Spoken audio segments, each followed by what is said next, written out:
Um assunto que está muito em alta são esses medicamentos, né? Como o Ozempic, o Mounjaro. Para você que está vendo, é importante que você entenda algumas coisas. Primeiro, que ele funciona. Agora, segundo, a gente tem que ter muito cuidado que tudo na medicina tem uma curva de atuação, depois entra numa saturação, ou seja, o corpo para de responder. E a partir deste momento, aquela substância para de fazer efeito. Se você esperar o teu libido baixar, a tua ereção perder potência para você ir atrás de um médico, dosar testosterona, é como se você chegasse quando o filme já acabou. Então, só o fato do cansaço já merece fazer um exame de testo. Eu sempre gosto de perguntar para todos os profissionais de saúde do que tu iria sugerir como suplementação. Vamos falar de suplementação. Existe uma suplementação básica que é as vitaminas lipossolúveis, que é a vitamina D, A e K, e a vitamina E. Outras vitaminas do complexo B, e aí não é só a B12, são todas as vitaminas, são extremamente importantes para funcionamento de cérebro, energia, uma série de funções do nosso corpo. Olá amigos, tudo bem? Eu sou Thiago Viegas e você está no BC Primecast. E hoje estou recebendo o Dr. Francisco Zanella. Tudo bom, meu amigo? Tudo bem, Thiago. Prazer estar aqui, agradeço o convite e vamos lá, vamos debater sobre tudo isso aí. Pô, com certeza, hoje nós temos muitos assuntos assim que eu tenho certeza que você que está aí fique ligado que vem coisa muito boa. E para a gente começar, um assunto que está muito em alta são esses medicamentos, né? Como o Ozempic, o Mounjaro, e as pessoas veem eles como a oitava maravilha do mundo, como uma solução mágica. Sabemos que, obviamente, eles são eficazes, estão aí os dados que não mentem, né? Dos resultados que as pessoas estão tendo, mas a coisa não é tão simples e tão inconsequente que nem a forma que as pessoas têm na sua mente que funciona, né? Exatamente. Para você que está vendo, é importante que você entenda algumas coisas. Primeiro, que ele funciona. Agora, segundo, a gente tem que ter muito cuidado que tudo na medicina tem uma curva de atuação, depois entra numa saturação, ou seja, o corpo para de responder. E a partir deste momento, aquela substância para de fazer efeito. Então, a pessoa é muito comum, eu já tenho pacientes no meu consultório, Thiago, que começaram a utilizar um Mounjaro. Você começa lá, 5 miligramas, 2,5, vai para 7,5, vai a 10, vai a 15 e já não funciona mais. Então a fome começou a voltar, os quilos começaram a voltar e aí a pessoa começa a perder aquele efeito. Por isso que quando vai se utilizar uma ferramenta tão potente como essa, eu costumo dizer que é uma janela de oportunidade para que a pessoa faça as mudanças que ela tem, os ajustes que ela tem que fazer na vida dela, sejam principalmente na alimentação, no seu estilo de vida, exercício, e em cima de um contexto ela cria então uma nova versão dela mesma, com esse atalho que é essas canetas. Entendi, que na verdade elas não agem no metabolismo da pessoa, mas atuam como um inibidor daquela sensação da vontade da fome ali, a questão da ansiedade também. E eu acredito, posso estar enganado, mas aí eu gostaria de saber a tua opinião, que isso daí é mais ou menos similar aos remédios para dormir, porque conforme o organismo vai se acostumando com aquilo, tu cada vez mais depende de uma miligrama maior ou de um remédio mais potente, isso acaba tornando um ciclo vicioso, né? Exatamente. Quanto mais a pessoa se expõe àquela medicação, quanto mais ela se expõe a determinada substância, o corpo tende a criar resistência. Então, o que acontece? Esses medicamentos, eles trazem saciedade. Então, você está lá, sua fome diminui. Ok, diminuiu a fome e também nesse processo é importante que a pessoa tenha dois aprendizados. Um, é controlar a quantidade que come e dois, é entender que essa vontade que a gente tem de beliscar todo o tempo, parece que toda hora comeria alguma coisa, isso some quando está utilizando a caneta. Se a pessoa pegar essa fase que ela está utilizando e ela usar isso como um aprendizado, que eu costumo dizer para os meus pacientes que é a curva de ensinamentos, a pessoa vai entender só um pouco. Eu estava usando medicamento, eu não beliscava, eu não exagerava na comida, etc. e tal. Quando ela, então, utilizar essa ferramenta para fazer essas mudanças, senão vai acontecer isso mesmo que você falou. Ela vai se expor a cada vez mais doses, e os resultados vão ser cada vez mais limitados, e ela vai perder o efeito. Então hoje é muito comum, você que está vendo, provavelmente você já ouviu falar sobre um nomezinho de outras canetas aí, que nem são liberadas no Brasil, que é a retratutida. Então já tem muita gente indo buscar outros recursos porque o Monjauro já não funciona mais. Então eu já tô querendo dizer o seguinte, que daqui a pouco, você que usou de qualquer maneira o Monjauro ou outras canetas, você vai entender que perdeu uma janela de oportunidade. Por isso que é importante fazer uma avaliação médica, fazer um acompanhamento. Existe toda uma série de nuances aí que são importantes que a pessoa entenda. É muito comum as pessoas estarem usando Monjauro, emagrecendo, mas está perdendo cabelo, está sem libido, está sem energia. Quer dizer, está havendo um déficit nutricional ali significativo. E se faltar proteína, a pessoa vai ter queda de cabelo, a pessoa vai ter uma série de consequências e principalmente perda de massa muscular, que é o que a gente não quer num processo de emagrecimento. A gente quer que a pessoa emagreça com massa muscular, por isso a importância da alimentação, do exercício físico, que é o que deixa aquela pessoa, pô, ela emagreceu, mas ela segue com uma fisionomia bonita. Quando a pessoa perde massa muscular, ela enxuga. Então o rosto cai, tem uma série de coisas que acabam não sendo legais no processo, que é o que a gente evita quando a gente está num ambiente médico, né? Então eu estou ali, estou avaliando, estou acompanhando. Então a gente tem toda uma série de cuidados para que isso não aconteça e que a gente use essa ferramenta de uma maneira equilibrada e eficiente, né? Eu acredito que equilíbrio é uma palavra que baliza tudo, porque a pessoa pode fazer o uso desse medicamento para, inicialmente, ela ter aquela janela de oportunidade que tu falou, porque vamos supor, a pessoa ela tá com aquela compulsão muito forte. Sim. Então ela precisa ter aquela janela de oportunidade para conseguir se organizar. Tem gente que consegue sem o medicamento e tem gente que necessita do medicamento. Mas como tu bem mencionaste, né, é interessante, é recomendado que paralelo a isso, tu procure um nutricionista, procure um médico, faça toda a tua avaliação das tuas vitaminas, da tua parte hormonal, faça uma atividade física, principalmente uma musculação, para não haver esse efeito de murchar, né, porque tu vai substituir ali aquele espaço vazio por músculos, vai criar essa massa magra que vai também te favorecer no teu metabolismo, né? Mas eu queria saber a respeito do efeito rebote. Por exemplo, sabemos, nós vamos falar daqui a pouquinho de hormônios, mas sabemos que quando muitos atletas fazem o uso de hormônio, acaba tendo um efeito rebote quando ele para daquilo do organismo dele não produzir o hormônio por conta da quantidade e o período que ele ficou usando artificialmente. Quando tu usa essas canetas, elas causam uma deficiência, digamos assim, nessa tua inibição dos impulsos quando tu deixa de usar, ainda mais para quem usa por muito tempo e em altas quantidades? Perfeito, Thiago. Isso acontece, tá? Isso é um fato que a gente tem. Por isso que, talvez você nunca tenha ouvido falar nisso, a gente utiliza uma coisa que se chama desmame.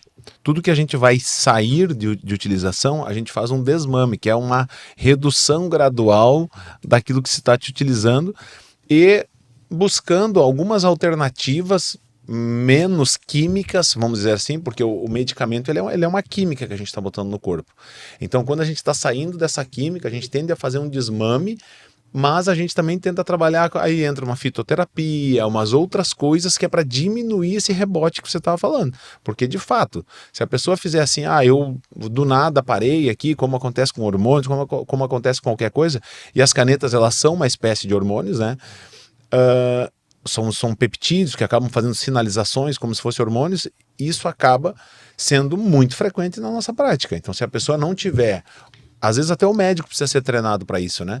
Porque se ele não tem um treinamento, alguma coisa assim, ele pode muitas vezes induzir um erro até, né? Então, mas as pessoas, em modo geral, que fazem uso indiscriminado, elas acabam sofrendo muito com rebote. E isso acaba sendo um problema.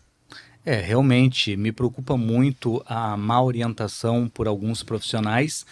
Sabemos que tem vários profissionais do mercado e tem alguns que eles estão mais preocupados com a lucratividade do que em de fato desempenhar o melhor no ofício dele, e às vezes na lucratividade o cliente quer a solução rápida e ele vai dar para o cliente simplesmente o que o cliente quer. Mas em relação ao uso, tem muita gente que vem procurando uma solução em cima, por exemplo, desse tipo de medicamento, quando na verdade seu problema é uma série de outras coisas que às vezes nem teria necessidade disso.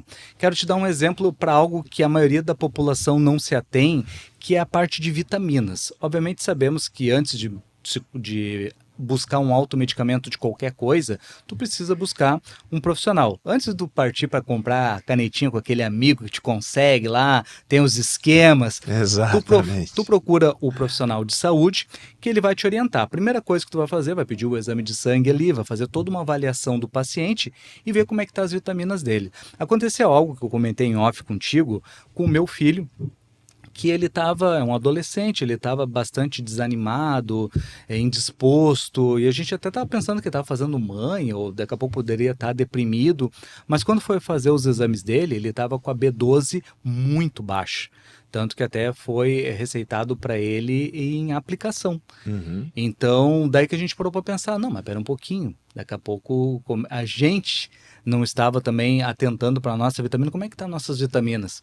Porque às vezes uma indisposição, alguma ansiedade, algum estímulo que tu tá tendo é porque tu tá desregulado ali e tu precisa fazer todo esse acompanhamento, né? Exatamente. Eu acho que, Thiago, você tocou um ponto, e aqui pouca gente sabe disso aqui, ó. Antes da gente usar uma caneta ou coisa assim, se a pessoa tem uma desregulação de vitaminas, de hormônios, o efeito da caneta ele não vai ser tão eficiente.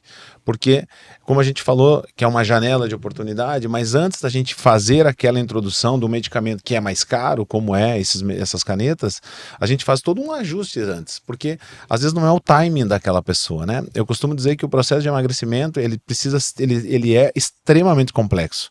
Se fosse fácil, meu Deus, né? A gente não precisava estar aqui falando, seria uma coisa, eu fecho a boca e tudo acontece. Não, tem pessoas que vão estar comendo alface e vão parar de emagrecer.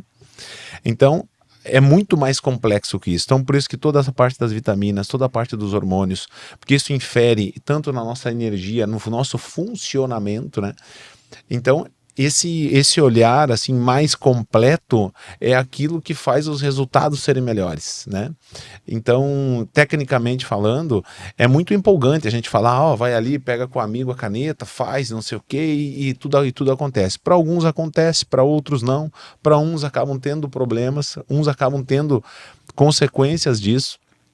E outros vão ser essa gangorra, né? Vão emagrecer, vão voltar. Como você comentou do seu filho, é extremamente importante. Veja, as pessoas têm uma ideia. Isso aqui é um ponto que é um divisor de águas, assim. As pessoas acham que check-up é aquilo que... O que é check-up, né? Check-up ele pode ser algo... Aquele check-up de empresa que você vai lá, faz um hemograma, um raio-x de tórax e tá pronto. Sim, mas check-up hoje, na medicina que a gente faz, uma medicina mais personalizada, ele é muito mais amplo. Então a gente vai dosar vitaminas, a gente vai dosar minerais, seja os metais pesados como alumínio, mercúrio, zinco, selênio. A gente faz uma série de avaliações, porque isso sim é um check-up de fato, né? Que vai trazer os dados necessários para a gente ter um entendimento se o paciente come bem, e não só come, se ele absorve bem. Porque veja o teu filho, às vezes o teu filho comia bem, só que o processo de absorção dele que não estava bom. Né? Então, isso pode acontecer por N fatores. Então, além do que a gente come, é como que o nosso corpo absorve aquilo. Exato. Então, são dois... A gente antigamente falava, você é o que você come. Hoje, a gente diz que você é o que você absorve. Então, tem que comer e tem que ver se aquilo de fato está sendo absorvido. Que é um degrau a mais, né? Uhum. Então, por isso que o exame ele é um dado objetivo. Pô, fiz o exame, a vitamina B12 está boa. Ok, vamos olhar outras coisas, né? Eu tô com carência de vitaminas e pensa assim, ó, vitamina é o básico. Então, se você tá mal de vitaminas, isso vai acabar interferindo em outras coisas. Na saúde cerebral, na saúde metabólica. Então, se você às vezes não está recuperando de exercícios que faz, tem uma série de coisas de cansaços, fadigas que podem estar vindo por consequência disso, né? Então é bem isso, assim, tem que olhar todos esses pilares assim para fazer um bom uso de alguma estratégia mais elaborada, né? Eu sempre falo, antes do sofisticado, a gente tem que fazer o simples, né? Uhum. Porque é muito sedutor, né? Vou usar uma caneta. Francisco, ó, tranquilo. Eu tenho pacientes ele chegou para mim numa consulta, ele disse, não, eu tô usando caneta. Aí, conversando com ele, falei, alimentação? Não tô nem aí para minha alimentação. Eu fico, mas eu tô emagrecendo. Aí tu começa a ver, ele já tá na dose máxima. Uhum. Ele tá naquela janela que as coisas estão dando certo. Daqui a pouco elas vão deixar de dar certo. É nessa hora, por isso que a automedicação, ela sempre coloca as pessoas num lugar de conduzir o processo. Só que nisso é onde que a gente é mais chance da gente se perder, né? Porque hoje com o ChatGPT, com tudo isso, que são ferramentas maravilhosas, ajudam, só que essa leitura, né, como que a pessoa se coloca, qual é a pergunta que ela faz é o que vai interferir no resultado, né? Então, eu costumo dizer que a medicina, ela infelizmente ou felizmente, ela é complexa, né? Então não é igual, a gente tem que olhar, tem que fazer exame, tem que avaliar, porque no final das contas, agora só para finalizar um pensamento, a gente morre de 3 coisas principais, né? Um que é os traumas, então que isso a gente, infelizmente, eu sempre costumo dizer, tendo um carro com airbag, você já está diminuindo a possibilidade. E tem que ter os outros cuidados normais de todos os traumas que nós temos aí, né? E as outras 2 causas principais, as doenças cardiovasculares e os cânceres. Então, a gente vai, cada vez mais a literatura ela vem trazendo, que é uma boa alimentação, você está com as vitaminas, com os minerais adequados, o teu sistema de defesa está funcionando melhor, consequentemente, você está evitando a maior chance de ter algum problema de câncer, etc, etc, etc, e assim vai toda a caminhada, né? Uhum. Eu diria que é no simples que as pessoas costumam errar, e em relação à inteligência artificial, primeiro que ela não é 100% confiável nos dias de hoje, e também ela sempre tem uma tendência de falar aquilo que tu quer ouvir. Então ela sempre vai concordar. Eu já fiz testes assim de simular respostas erradas e daí fazer questionamento, mas está errado esse fato, né? Realmente está errado. Então, se eu tivesse simplesmente seguido, eu teria cometido um erro. Para isso que um profissional, ele passa anos estudando e sendo testado à exaustão e sendo comprovado e atualizado para que ele tenha, né, a competência e a segurança de tratar com algo tão sério. E eu vejo assim, as pessoas muitas vezes elas pensam nos resultados práticos e estéticos, mas elas se esquecem da saúde, que é o fundamental. Então, por exemplo, estava falando ali em relação a esse tipo de medicamentos. Eles vão inibir a tua sensação de fome. E com isso vão inibir também a tua ingestão de coisas que são necessárias para o teu organismo. Eu estava conversando que eu gosto muito, né? Sou meio nerd, assim, então por essa questão do meu filho eu fui conversar com outras pessoas a respeito de vitaminas e tal, e descobri que tinha algumas pessoas que tinham deficiência de ferro, e inclusive uma estava tendo um enfraquecimento do seu sangue. Eu estou falando aqui levianamente, pelo amor de Deus, não me analise como médico, mas que poderia causar risco da pessoa ter leucemia. Se eu estou falando alguma bobagem aqui, tu me corrija. Mas o que eu percebi? Muitas vezes as pessoas não se atêm a esse tipo de coisa, e às vezes uma coisa simples de um dia a dia mal executado, ou de não ir no médico, não fazer os exames, e daqui a pouco tu vai deixando uma deficiência passar, evoluir ao ponto daquilo se tornar um câncer, uma leucemia, e se tornar uma coisa muito mais séria. Mas por que? O cara ele tem azar. Não, o cara fez tudo errado, ele não fez o básico. O nosso corpo é que nem o nosso carro, a gente não vai fazer a manutenção, troca de óleo, calibrar pneu. Todos os homens aí, eles gostam de cuidar do carro, mas acham que o corpo tu não faz nada e está imune a ter problemas. E não é assim que funciona. Eu costumo dizer assim, sempre que a gente mexe na alimentação, a gente tem que olhar muito para as nossas carências nutricionais. Isso que você falou do ferro é muito comum. As pessoas terem, alternar a sua alimentação, e aí as mulheres muito mais. Homem, quando tem carência de ferro, a gente tem alguns detalhezinhos, às vezes a pessoa tem alguma questão intestinal, mas as mulheres é muito mais comum por causa do fluxo menstrual. Então elas, naturalmente, vivem uma vida inteira com o ferro baixo, e muitas achando que é normal, e na verdade são anêmicas há anos, né? E não tratam. Então hoje, graças a Deus, a medicina tem evoluído. Então hoje, por exemplo, uma gestante, a gente faz muito ferro na veia, para não deixar que ela tenha essa carência, porque está relacionado com uma série de doenças que pode dar no feto, né, no futuro bebê. Então, essas carências nutricionais que até, eu acho que isso é até uma culpa da parte médica, né? Não se valorizava tanto, né? Então, assim, eu tô com carência de ferro, tô com isso ou aquilo, vai ali, toma um sulfato ferroso, que ninguém tolera, porque o intestino fica, né, gás e tudo mais, e se levava de um jeito meio superficial. Hoje em dia não, hoje em dia a gente já entende muito mais sobre isso. Hoje em dia as próprias intolerâncias alimentares, que são cada vez mais comuns, né, seja intolerância a glúten, lactose, elas também causam processos desabsortíveis, então a pessoa deixa de absorver alguns nutrientes. É muito comum a idade adulta a gente desenvolver intolerância à lactose, então aquela intolerância que não é agressiva, ou seja, não é que você toma uma coisa e já vai no banheiro, mas é uma intolerância que a pessoa se percebe, quando eu tomo um pouco mais de leite eu tenho diarreia, então, tá, mas se for menos não acontece nada. Aí tu vai fazer os exames, tu vê que a pessoa tem carências absortivas grandes, né? Falta uma série de nutrientes, a gente já começa a começar a direcionar o pensamento para que seja algo intestinal que está causando isso. Então, como você falou da anemia, né, da leucemia vir depois, esse é um conhecimento que eu não tenho, assim, se isso de fato a carência de ferro poderia chegar a esse ponto, mas é lógico que as doenças elas vêm de uma série de fatores, né, dentre eles imunológicos, inflamatórios, então talvez possa até ser uma das causas. O fato é que é muito simplista a gente achar que eu vou olhar para uma pessoa, vou avaliar uma pessoa e vou dizer quais carências que ela tem. É claro que tem algumas que são clássicas, mas de fato mesmo é fazer os exames. Então hoje os recursos todos que nós temos, a pessoa vai, bota ali no chat tudo que ela come e ele vai calcular tudo que ela tem, nananana, só que isso de fato a gente não tem a resposta, né? Porque com o exame de sangue que a gente chega no que de fato está acontecendo, né? Por isso que, como eu falei antes, um bom check-up é um check-up que você vai fazer uma lista de exames, vai se aprofundar um pouco mais, né? E eu queria saber um pouco a respeito do quanto os intestinos, o funcionamento dos intestinos interfere no emagrecimento. Porque era algo que eu estava pesquisando também esses dias e influencia bastante, né? Então, muitas vezes as pessoas estão preocupadas assim, não estou conseguindo emagrecer, eu vou usar um medicamento, vou fazer isso, vou fazer aquilo, quando na verdade tu tem um mau funcionamento do teu intestino, por exemplo. Com certeza, Thiago. Olha só, isso que pouca gente sabe, tá?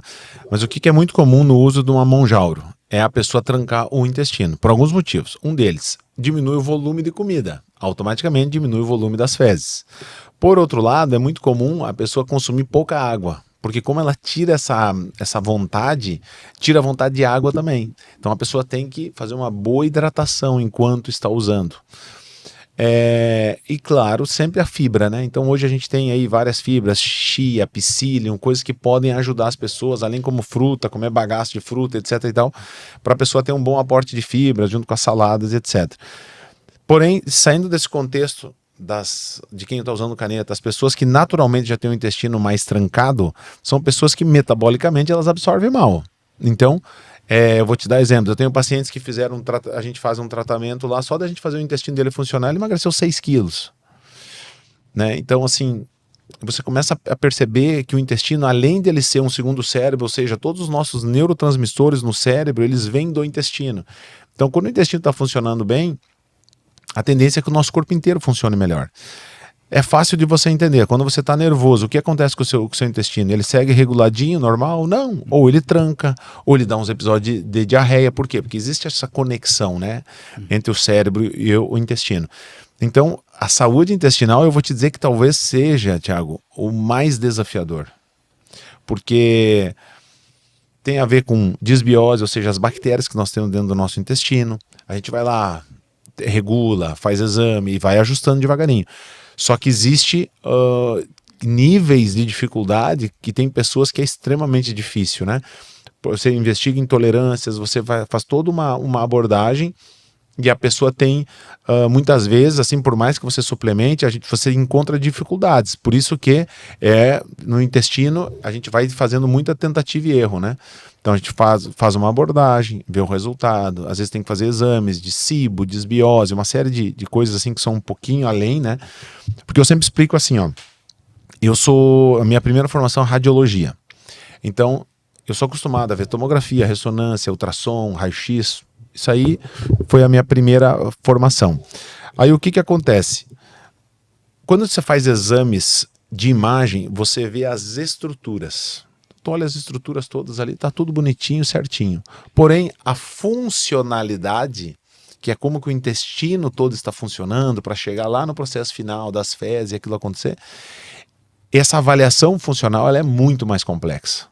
Então, aí é onde eu fui me especializando ao longo dos anos, que é para a gente tentar ir entendendo todo esse processo para poder ajudar as pessoas de uma maneira que não seja exaustiva. Então, uma vez que você exclui doenças mais graves, por exemplo, doenças inflamatórias intestinais, tipo Crohn, retocolite ou cânceres, você cai numa linha mais funcional, que entra o intestino irritável, as disbioses, as intolerâncias, as coisas vão ficando mais claras e você vai fazendo abordagens, né? É claro que os anos aí, né, eu estou mais de 15 anos trabalhando, a gente já tem uma certa expertise nisso e a gente sabe conduzir para chegar num resultado melhor para aquela pessoa. Mas eu digo assim, talvez você que está olhando, que tem dificuldade com o seu intestino, que já tentou várias avaliações, já fez vários suplementos, e você vê o teu intestino oscilar muito, vale a pena você procurar um atendimento, que é o que eu me proponho a fazer, que vá se aprofundar nisso, porque de fato vai te trazer o resultado e vai fazer com que a pessoa pare de ficar gastando, né? Porque ela gasta muito com suplementos, porque o intestino é algo que basta ver qualquer pessoa que tem um intestino que funciona. Quando ele tranca 2, 3 dias, ele já fica totalmente desconfortável, né? Então o intestino, além dele ser um regulador metabólico, ele pode estar interferindo muito naquela pessoa que emagreceu e parou de emagrecer. E para todos os outros funcionamentos, assim, né, tanto da parte mental, como eu falei, do eixo intestino-cérebro, ele é um pilar da nossa saúde que eu dou muita ênfase nas minhas consultas, né? Eu te falo isso porque sou ex-obeso, também tenho a doença de Crohn, então eu tive que aprender uma série de coisas na minha vida para eu buscar um equilíbrio e muitas particularidades, que nem hoje eu manipulo algumas enzimas digestivas que me ajudam no meu processo, que naturalmente eu tenho dificuldade, Perfeito. Então me ajudou, melhorou assim 1000% a minha qualidade de vida. Com a minha nutricionista, ela fez uma estratégia porque eu estava tendo muitos gases, muita inflamação e não sabia o porquê. E é muito engraçado que ela fez vários testes, inclusive algumas dietas como celíaca e tal. E nesse processo a gente foi reintroduzindo alimentos e, por exemplo, eu percebi que o brócolis é extremamente nocivo para o meu organismo. Olha só. E era coisa que quando eu fiz o processo de emagrecimento, que eu era obeso, era brócolis a minha vida, entendeu? E eu tava me prejudicando e tava mal. Não é possível, doutor, eu só como brócolis, como é que eu posso estar mal? Porque o brócolis fazia mal pro meu organismo. Por isso que é muito importante tu ter um acompanhamento, de estar ali com teus exames, estar ali com profissionais capacitados, para que eles consigam te dar essa orientação e o teu equilíbrio, e tu conseguir um equilíbrio do teu organismo, né? Porque senão tu não vai conseguir ter uma vida boa. Tiago, eu vou te dizer assim, talvez para quem está nos vendo, saiba de uma coisa: quem conhece mais o seu corpo do que você mesmo? Então, quando o paciente fala assim, pô, Francisco, esse alimento me faz mal, o médico é obrigado a valorizar aquilo. Porque o nosso corpo ele fala, né? Seja por sinais, por sintomas. Então, aquela medicina que não levava em conta tudo que o paciente trazia, que era tudo assim, exame, diagnóstico, tratamento. Essa medicina é uma medicina que já não funciona mais. Hoje a gente escuta mais do que fala. Porque o paciente a gente tem que fazer as perguntas certas para que o paciente traga as respostas. Porque dentro disso que você falou, eu estudei muito tempo nutrição dentro da minha formação, a gente começa a ver que existem tantas particularidades, tantas individualidades de cada pessoa que você tem que respeitar, né? Se você pegar uma dieta low FODMAP, que a gente diz, que é uma dieta que restringe vários tipos de frutas, saladas e etc, naquelas pessoas que têm doença do intestino irritável, as pessoas melhoram.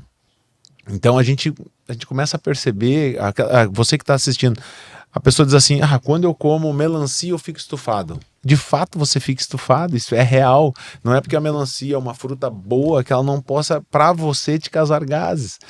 E quando você tem esse conhecimento, a tua vida fica mais fácil, porque você vai buscar outras opções. Você para de achar que, poxa, mas será que o que eu tenho? Não, você não tem nada. Você tem uma particularidade que é a sua, e que, assim, te acostuma e toca a vida, vai achar outras opções. É assim que funciona, que nem você. Poxa, tenho doença de Crohn, o que eu vou fazer? Ou eu vou ficar chorando, ou eu vou virar essa página, vou aprender e vou desfrutar daquilo que eu posso, né? Então, eu acho que esse é o caminho que nós todos temos que fazer com a nossa saúde, né? Porque senão a gente fica muito preso ao senso comum, né? Ah, por que eu não posso fazer tal coisa se o outro pode? Mas é a tua particularidade, né? E isso é importante quando a gente aborda assim, doenças mais graves, né? Como é o Crohn, como são várias outras doenças. E é muito comum as pessoas ficarem assim, eu tenho rinite, mas eu não me cuido, eu isso ou aquilo. O que acontece? O que mais vai fazer diferença para quem tem uma doença que é controlável, mas não curável, é a pessoa entender o seu processo e fazer daquilo, do seu limão a sua limonada. Eu acho que isso é o que diferencia as pessoas que vão viver muito e vão tocar a vida delas, do que aquelas pessoas que vão viver remoendo alguma coisa que elas deixaram para trás e etc, né? Não vão pegar aquilo como ensinamento e tocar a sua vida, né? Certamente, eu acho que o maior atraso de vida é as pessoas que convivem com os problemas e não buscam solucioná-los. É como eu estava falando, o nosso corpo é o nosso carro e os médicos são o nosso mecânico. Então é importante que a gente vá até profissionais como você para fazer todos esses exames para conseguir identificar as nossas particularidades e poder sanar aquilo que está nos atrapalhando. Que nem quando é que eu sozinho ia imaginar que algo como o brócolis, que é tido como saudável, né, o alimento fit, era justamente o que estava me causando mal para minha particularidade, para o meu organismo. Então é algo que eu ia continuar sofrendo o resto da vida se eu não tivesse buscado um acompanhamento profissional. Falando um pouquinho, me usando novamente como exemplo aqui, que eu sou cobaia desse programa, eu sou ex-obeso e quando eu busquei o emagrecimento, eu fui para musculação, o que foi um grande acerto, porque eu trabalhei a construção da minha massa magra, o que não me deixou aquele efeito murchante, né, para não ficar todo caído. E eu estava fazendo ali meu rendimento, eu sou um cara muito disciplinado, quando eu boto ali uma coisa na cabeça, eu executo, missão dada é missão cumprida. Mas eu estava ali muito cansado, muito desanimado, nossa, para sair da cama assim, tava assim terrível e sempre assim para baixo, eu pensando assim, cara, mas eu tô deprimido, mas eu não tô com motivos que eu tô buscando na minha mente aqui para estar deprimido. Estou tão esgotado, mas eu tô comendo, eu tô dormindo. O que tá acontecendo? Aí eu mencionei isso daí pro profissional que me acompanhava e ele disse assim: meu irmão, tu já fez um teste da tua testo? Tu deve estar com a testo baixa. A testo é a vida do homem, é o que deixa a gente alerta, motivado, dá essa força. Eu falei assim, não, cara, mas pô, eu sou jovem, né? Tudo funciona e eu tinha uma ignorância, porque para mim, na minha cabeça, só mexia com texto quem tinha impotência sexual ou aqueles marombeiros lá que queriam ficar gigante. Eu não imaginava que existia, por exemplo, uma necessidade de uma reposição hormonal para os homens, principalmente que já têm ali uma determinada idade, já estão acima, né, dos seus 35, estão uns 40 anos mais aí. E quando eu fui fazer o exame, para minha surpresa, a minha testo estava lá embaixo. E depois que eu fiz a reposição, aquilo ali foi uma nova vida para mim. Mas eu achava assim, até tinha um pouco de receio de comentar, mas depois comentando com os amigos, eu vi que tinha muita gente, muitos amigos, muitos empresários que faziam uso da reposição hormonal. E eu vejo que isso cada vez mais, a incidência de homens, principalmente na faixa ali dos 40 anos em diante, com uma testo baixa, está grande, inclusive de uma faixa etária menor, até antes dos 40. Por que isso está acontecendo? Bom, Thiago, eu acho que quem está nos vendo aqui é muito importante isso aqui, ó. Você esperar o teu libido baixar, a tua ereção perder potência para você ir atrás do médico, dosar testosterona, é como se você chegasse quando o filme já acabou, né? Então, a gente, quando a gente está cuidando da saúde de alguém, por isso que os exames acabam nos contando muitas coisas e eles vão falando os resultados antes, a gente não espera chegar a esse ponto. Então, só o fato do cansaço já merece fazer um exame de testo, né? Por que a testosterona ela tem caído? Existem muitas coisas. Num processo de emagrecimento, que nem você estava fazendo, é natural que o nosso corpo é contrafisiológico o emagrecimento, porque durante muitos anos o nosso corpo, tudo que ele fez foi tentar reter gordura como fonte de energia. Então o corpo ele vai criando adaptações metabólicas para que você não emagreça mais. Por isso que é muito comum, você que está assistindo, talvez conheça pessoas que vão lá, não comem nada e pararam de emagrecer, porque o corpo encontra esse platô. Então, nesse platô, a gente tem coisas que a gente trabalha. E a testosterona é uma chave principal, tanto para homens como para mulheres. É lógico, com dosagens completamente diferentes, mas ambos se beneficiam. Fazer um parênteses sobre mulheres. Sabe qual é a indicação de testosterona em mulheres? Baixa de libido. Você que está assistindo, qual mulher que tem baixa de libido que você conhece? É muito comum essa queixa. Poxa, o libido tá... podia melhorar o meu libido. É muito comum as mulheres terem uma testosterona muito baixa. E nós homens, por que nós homens, a partir dos 30 anos, começa a mudar muito o padrão de testosterona, ou até antes, tá? A gente acaba dosando em todos os pacientes, porque a gente quer acompanhar, né? A gente deveria ter um pico em torno dos 20 e depois acompanhar. Mas de qualquer maneira, por que a testosterona ela vem baixando tanto?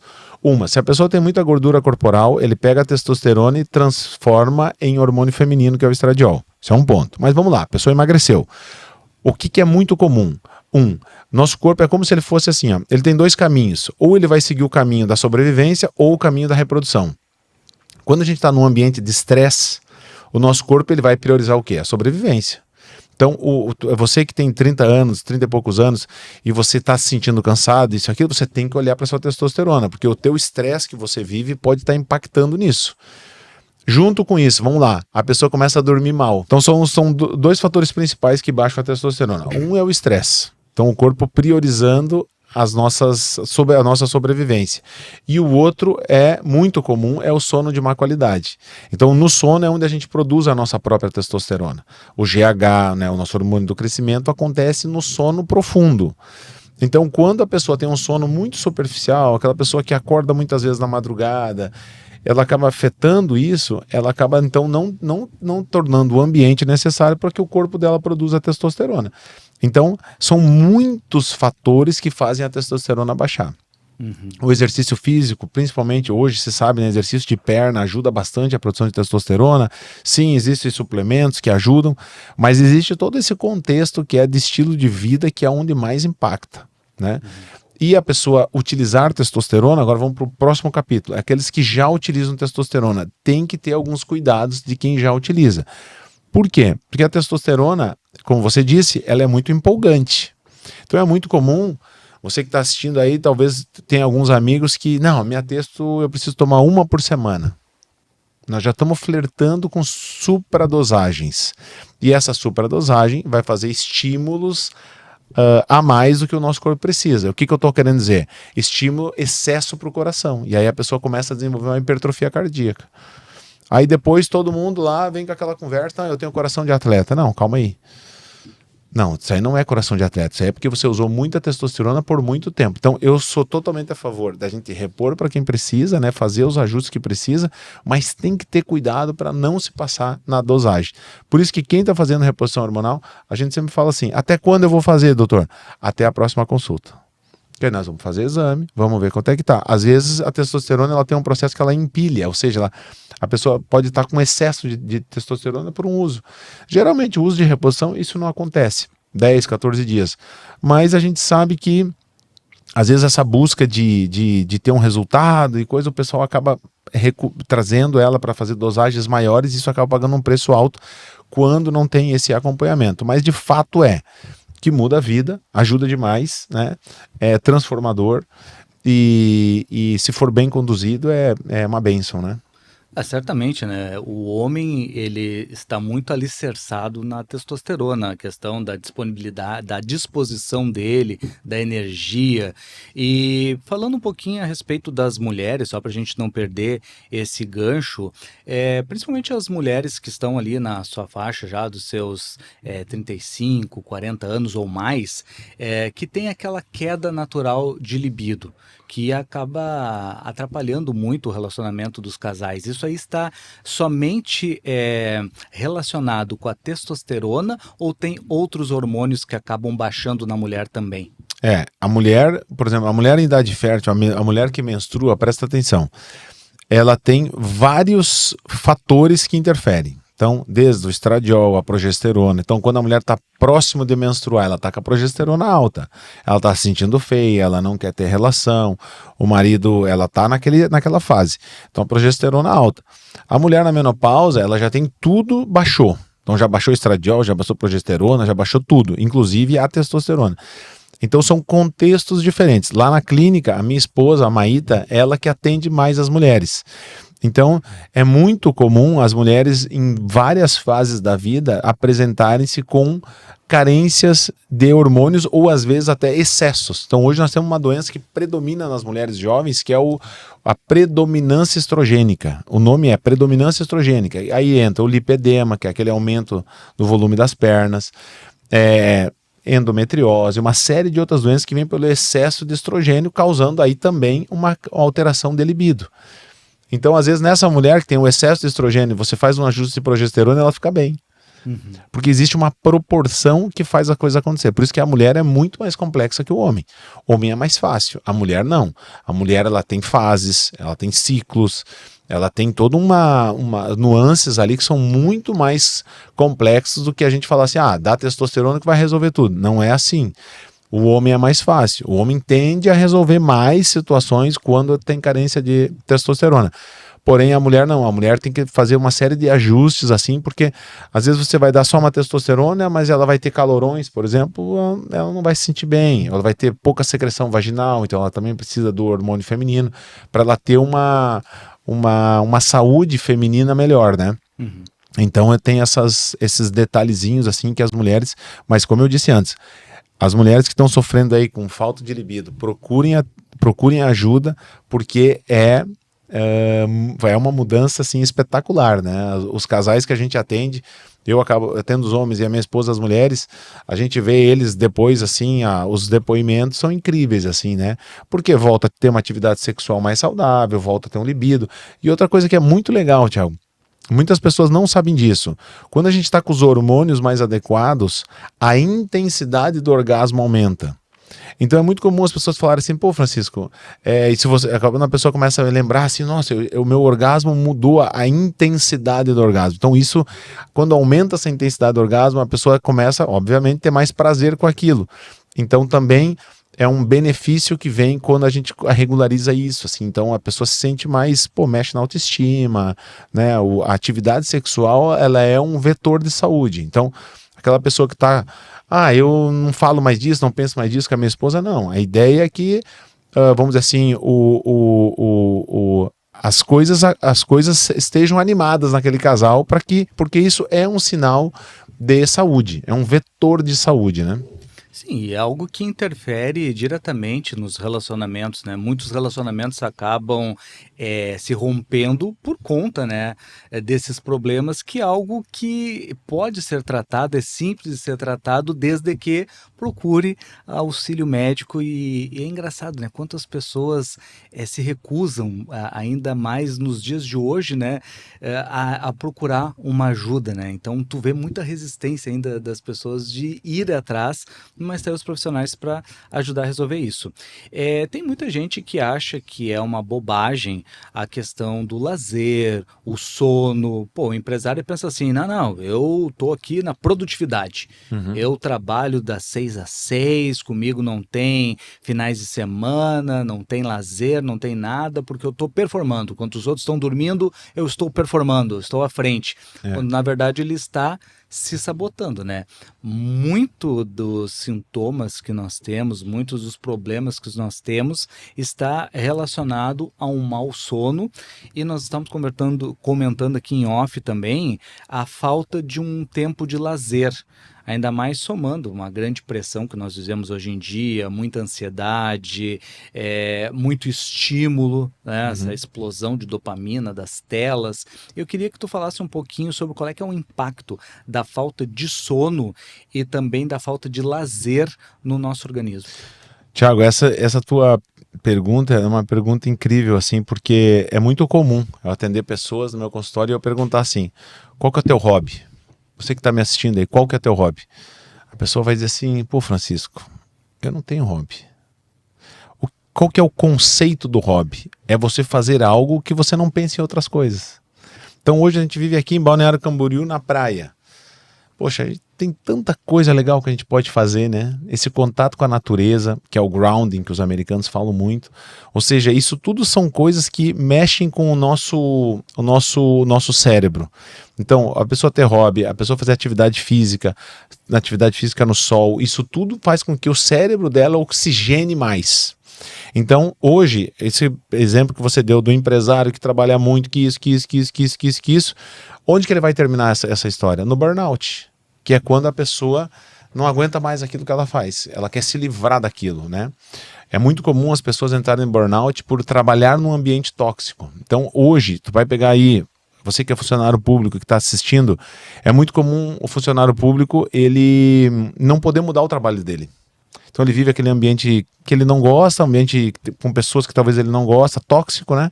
Como ele não consegue mudar aquele ambiente, aquilo começa a trazer um nível de tensão para ele e ele muitas vezes acaba drenando o estresse dele para fazer mudanças em outras áreas da vida dele. Então é muito comum as pessoas se separarem, e eu sei porque eu atendo pessoas nisso. Então, quando a gente começa a entender que a gente ter momentos de lazer, pensando nesse conceito de hobbies, assim, dando um contexto geral, né? Uhum. Porque às vezes a gente olha, qual que é o meu lazer? O meu lazer é ir para um restaurante, tomar 3 garrafas de vinho, calma. Isso não é um lazer, isso é uma fuga. Uhum. São coisas diferentes, né? Agora, o lazer não. O lazer é a pessoa conseguir buscar atividades que tragam uma recompensa para ela sem ter essa busca pela dopamina, que é a dopamina imediata, né? Quando a pessoa não tem a possibilidade, assim, de carga horária, de poder ter um lazer maior, vamos supor, não consegue ficar 1 hora para praticar um tênis, um paddle, mas, por exemplo, ele vai dedicar ali no dia dele uns 15 minutos que ele vai fazer um break para poder dar aquela oxigenada. Tá. Te falo isso porque muitas vezes na correria do dia a dia, quando eu me dou por conta, eu fiquei o dia inteiro aqui no estúdio. E às vezes me dá uma sensação assim, sabe, tipo uma angústia, e eu preciso dar um break. Aí eu pego, dou um pulo com a minha esposa até a praia, que a gente temos essa vantagem, né, do nosso estúdio estar muito próximo à praia, só para dar aquela quebrada, aquela oxigenada, assim, para tu ver o mar, dar aquela apaziguada e depois volta. Isso daí funciona como, por exemplo, os cochilos para o sono, na reposição, esses breaks para a mente, funciona? Demais, Thiago. Demais. Se vocês estão fazendo isso, e eu aconselho que vocês façam isso, porque vai aumentar a produtividade de qualquer pessoa que está nos assistindo. Se você trabalha muito, entenda que fazer intervalos ali após 1 hora, 1h30, porque às vezes tem os compromissos, né? Mas você fazer esses breaks, a gente fala tanto isso que vocês fazem, você pode fazer respirações, então você pode aprender a fazer respirações que são extremamente eficientes, porque assim, ó, Thiago, tecnicamente, talvez você não saiba disso, tudo que a gente vive são estímulos do nosso sistema nervoso autônomo simpático. Então hoje toda a tecnologia ela está vindo para quê? Para estimular o parasimpático. Então você vai ver aquela pulseirinha que o Cristiano Ronaldo já postou foto, que é o pulseto, tudo para quê? Estímulo de parasimpático. Quando você sai daqui e vai na praia, você está estimulando uma outra área do teu sistema nervoso, que é o sistema nervoso parasimpático, que é um relaxamento. Assim como fazer mindfulness, que são aquelas respirações guiadas, as próprias respirações, né, onde você enche o peito em 5 segundos, segura 5 segundos e solta em 8 segundos, 10 segundos, fica soltando o ar, vai lá no final, solta tudo. Fazer isso repetidas vezes, aprender a fazer isso, hoje a internet tem tudo, né? Que dá pra gente aprender a fazer várias técnicas de quê? De relaxamento, estímulos do parasimpático que vão diminuindo essa tensão que o nosso corpo vive. Consequentemente, o nosso cérebro oxigena melhor e a gente vai estar mais disposto, vai estar com melhor foco, vai estar mais criativo, o nosso funcionamento melhora, né? Então hoje quando você vai pegar essas pessoas de alta performance, elas têm essas práticas, né? É muito comum o pessoal do Vale do Silício, que é o pessoal que segue os biohackers, né? Que são todas as coisas que a gente pode fazer para melhorar a nossa qualidade de vida e etc e tal. Tudo é o quê? É tentar achar ações dentro do nosso dia para que a gente tenha um melhor resultado e tenha uma performance melhor. Porque performance, o que ela é? Ela é alcançar aquilo que a gente deseja. né? Felicidade não.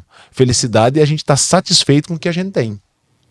Né? Sempre a gente quer ter mais coisas. Isso é que a gente quer performar, a gente quer alcançar, são as metas e tudo. Que isso é bom também para o nosso cérebro. Só que o conceito de felicidade não. O conceito de felicidade é a gente já estar feliz com o que a gente tem.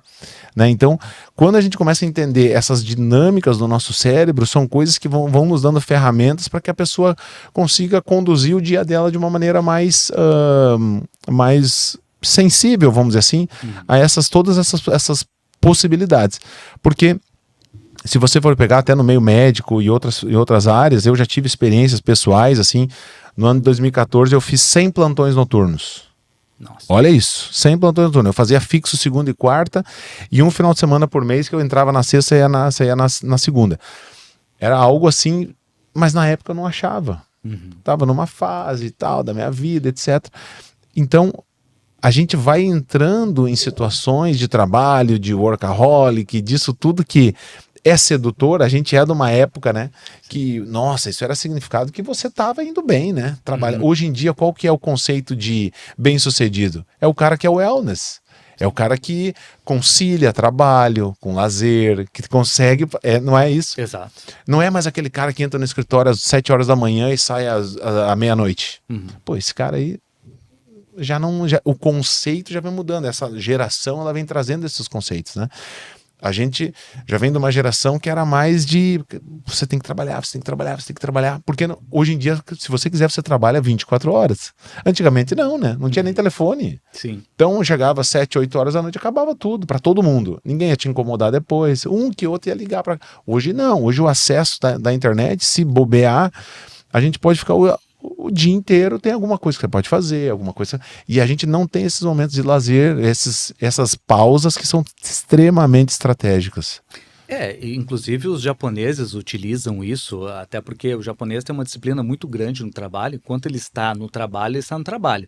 Ele não tem cafezinho, ele não tem distração, não tem conversas, mas ele tem os breaks dele para ele fazer esse respiro.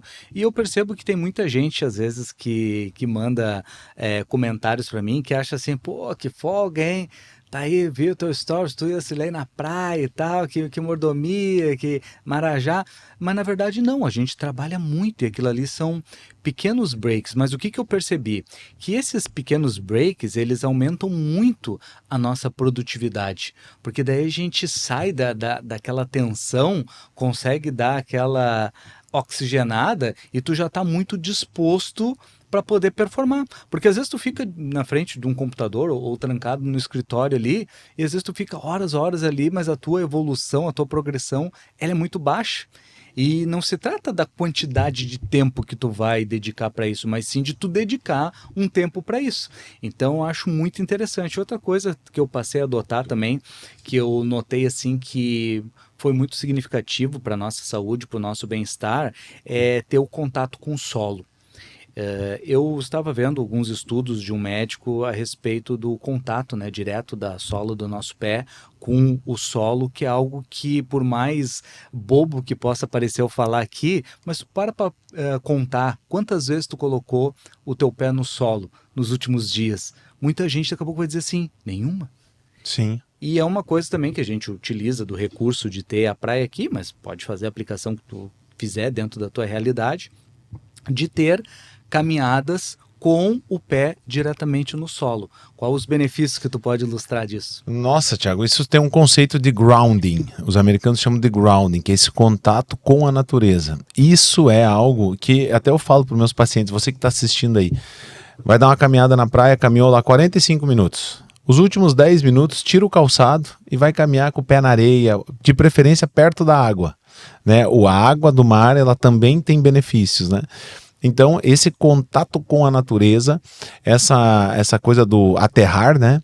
Ele tem uma série de benefícios para o nosso corpo, porque nós temos sistemas energéticos no nosso corpo também, né? Então, toda essa parte das energias que o nosso corpo tem, a gente descarrega e isso é algo assim que tem muito, né, os biohackers acabam falando muito sobre isso, traz muitos benefícios para o nosso corpo e para a nossa mente. Então, o que vocês estão fazendo intuitivamente é totalmente respaldado na medicina, assim, né, principalmente na medicina funcional integrativa, né?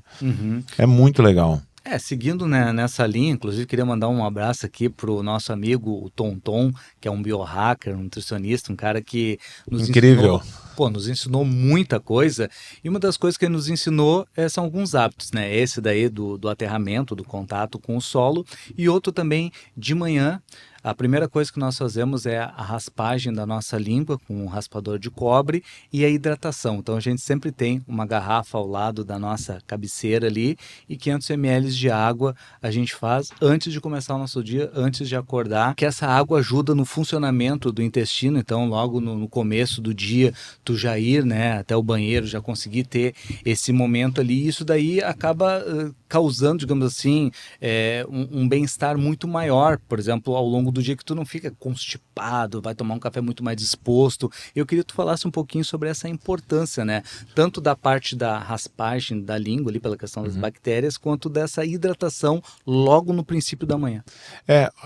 Quando a gente vai estudar sobre isso, né? Você que está assistindo aí, de repente já tem esse hábito de raspar a língua, tem toda uma questão das bactérias que a gente acabam ficando. É um conceito de uma medicina tradicional, antiga, da medicina chinesa. Então é algo que, se a gente imaginar, a medicina essa que a gente conhece aqui no Brasil, ela tem poucos anos comparado a uma medicina chinesa. Então, quando a gente utiliza essas ferramentas, elas são para quê? Para fazer com que o nosso corpo fique... É como se ele ficasse... A gente limpasse o nosso corpo, ajudasse o nosso corpo a limpar. E a água, e esses 500 ml, é bastante, não é todo mundo que tolera, mas ele é extremamente interessante para o nosso corpo. Por quê? Conceitualmente falando, o nosso corpo, a gente passa a noite inteira. Acontece duas coisas. Quando a gente está deitado dormindo, a drenagem dos pés de volta acontece mais facilmente. Por isso que a gente produz mais urina. Então, a gente urina, geralmente a pessoa acorda uma vez na madrugada para fazer um xixi, etc e tal. Por quê? Porque o corpo ele fica drenando mais facilmente por estar deitado. Outro ponto é o seguinte, a gente passa a noite inteira respirando. E respirar é perder CO2 e água. Então a gente acorda num nível de desidratação. Tanto é que a maioria das pessoas se pesam pela manhã porque estão mais magras. Ao longo do dia a gente fica retendo um pouco de água até pelas questões da nossa alimentação. Então de manhã a gente já acorda um pouco desidratado. Quando você toma esses 500 ml de água pela manhã, você faz um estímulo tanto do próprio conteúdo de água, e aí o teu intestino funciona, como também você hidrata esse sistema digestivo, que como a gente falou antes, é extremamente importante para a nossa saúde. Então, para você que tem problema intestinal, isso eu falo nas minhas consultas, é o seguinte, começa pelo básico. E o básico, qual que é o suplemento fundamental para o nosso corpo? Sem sombra de dúvidas, é água. 70%, 80% do nosso corpo, a depender do órgão, é água. Então, quando falta água, você vai sobreviver, mas você vai funcionar de uma maneira mais limitada, né? Então, a hidratação logo ao acordar, ela faz todo o sentido pensando no mecanismo básico fisiológico do nosso corpo, né?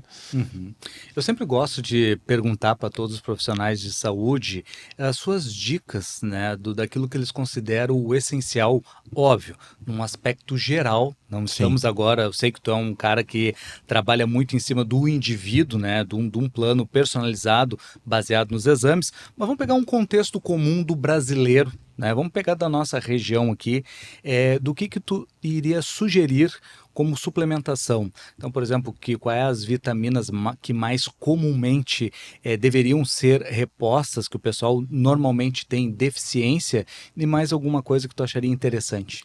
Vamos falar de suplementação. Existe uma suplementação básica, que é as vitaminas lipossolúveis, que é a vitamina D, A e K, e a vitamina E. São as vitaminas que são geralmente, assim, por mais que a gente vive aqui na praia, muita gente pega pouco sol. Então, a carência de vitamina D é algo muito comum, né? Sempre a gente avalia a vitamina D com os exames, com o PTH, para ter uma ideia de valores ideais para cada indivíduo. Outras vitaminas do complexo B, e aí não é só B12, são todas as vitaminas, são extremamente importantes para funcionamento de cérebro, energia, uma série de funções do nosso corpo. O magnésio, que é um mineral que a gente deveria, o nosso solo, como ele não tem, a gente acaba tendo que suplementar de alguma maneira. E assim, a partir daí, saindo das vitaminas e dos minerais, a gente entra num campo gigantesco que é os fitoterápicos, que é um mar de possibilidades que a gente tem, né? Dicas de saúde, para você que está assistindo, eu posso dizer algumas coisas aqui que são muito importantes. Se eu pudesse te falar algumas, eu diria o seguinte. Primeiro, tenta pegar sol ao acordar pela manhã. Então, se a tua casa bate sol, acorda de manhã, faz a tua higiene ali, toma a tua água e tenta pegar um solzinho pela manhã. 15, 20 minutos, tentar se expor para quê? Para que o teu corpo entenda que o dia começou. Esse é um ponto.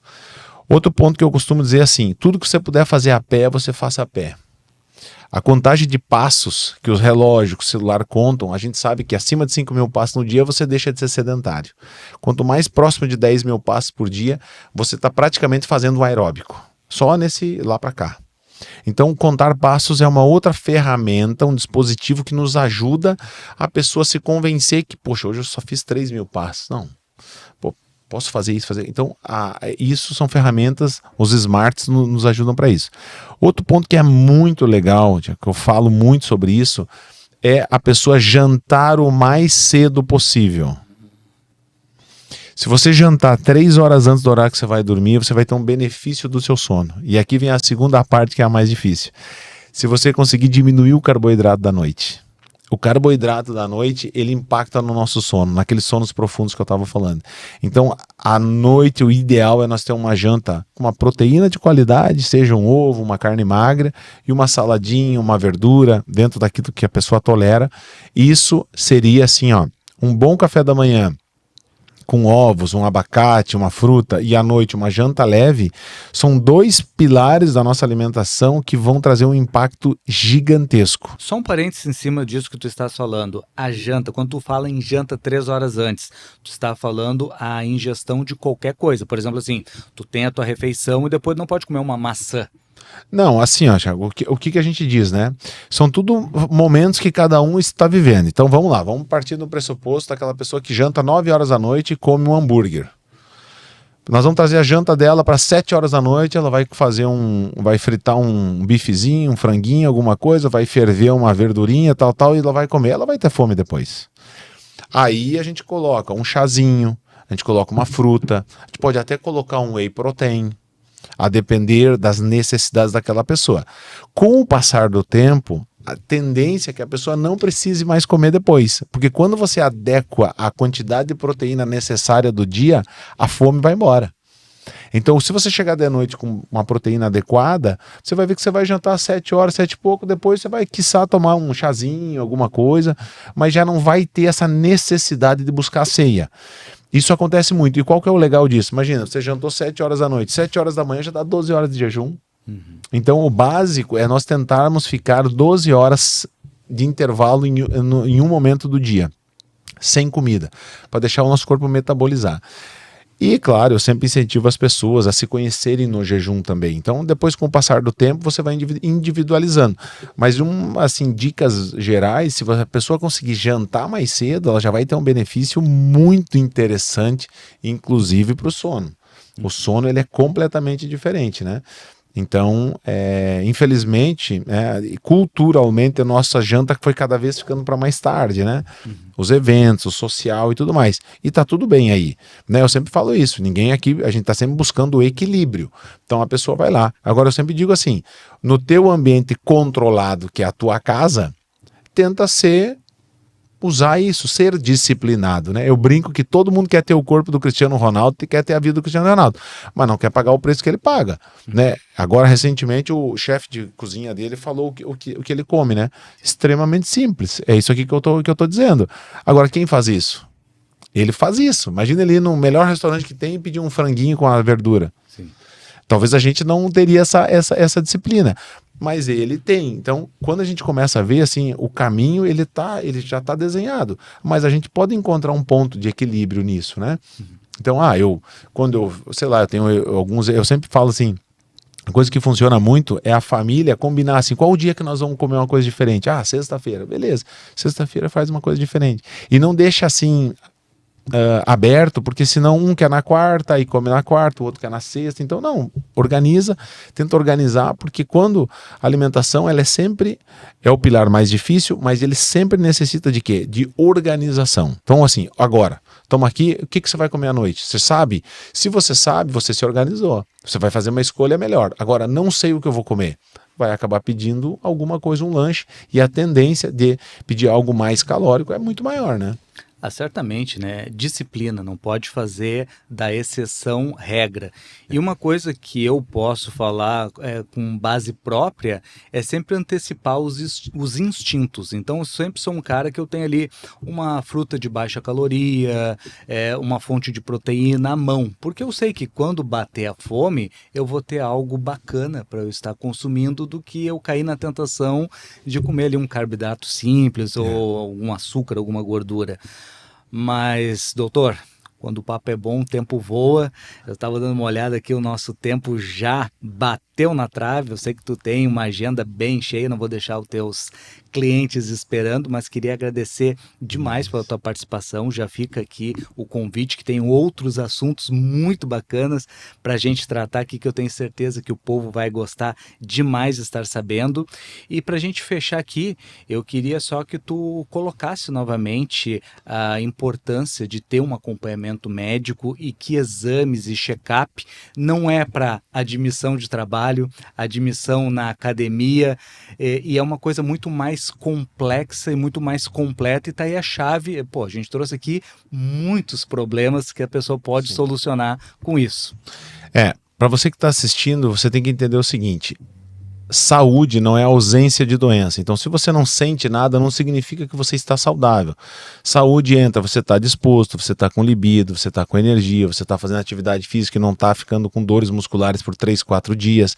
Existe um conceito muito mais amplo que é a saúde. Então, esse é um primeiro ponto muito importante. O segundo é, o que é um check-up personalizado? Às vezes a gente acha que vai fazer exames mais básicos, a gente não vai ter as respostas que a gente quer. Por isso que é muito comum, e você deve conhecer alguém que diz assim: não, meus exames estão bons.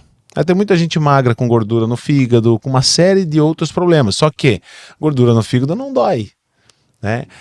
Plaquinha nas artérias não dói. Aí na hora que obstrui, que vira um infarto, aí virou um problema sério. Então, quando a gente vai procurar, a gente vai pesquisar, a gente vai fazer um check-up, é justamente para quê? Para evitar surpresas. Então, quando a gente se propõe a fazer uma medicina que nem a gente faz, uma medicina preventiva, é uma medicina que nós vamos olhar na frente antes de que os sintomas apareçam. Então, dentro dessa ideia geral, ela é um conceito que exige um pouco da pessoa fazer os exames e coisa, quando necessário, mas ela também traz muitas respostas e traz o quê? A segurança para o processo. Porque hoje a maioria das pessoas tem medo que aconteça algo, né? Que é normal isso. Agora, ainda mais nesse ambiente que a gente viveu de pós-Covid, etc. Então, é importante que as pessoas entendam que saúde não é ausência de doença, é muito mais do que isso. É todo um contexto de você se sentir bem. E segundo, é fazer os exames, ter o check-up, ter a segurança, que isso vai te trazer tranquilidade para você e para sua família. Perfeito. E como eu sei que tu é um homem que cuida, preza muito pela tua saúde, eu gostaria de, antes da gente finalizar aqui, estar te deixando aqui uma lembrança dos nossos amigos da Chá Real, que delícia. prezam por produtos 100% orgânicos. Então não tem aromatizantes aí, apenas as frutas desidratadas e as ervas, para que possa aí fazer parte do teu dia a dia. Olha, Tiago, muito obrigado. Eu quero dizer que eu sou um entusiasta de chá, assim como eu sou de café. Eu acho que o paladar nosso é muito melhor a gente tomar um café de qualidade, um chá de qualidade, do que tomar uma cápsula.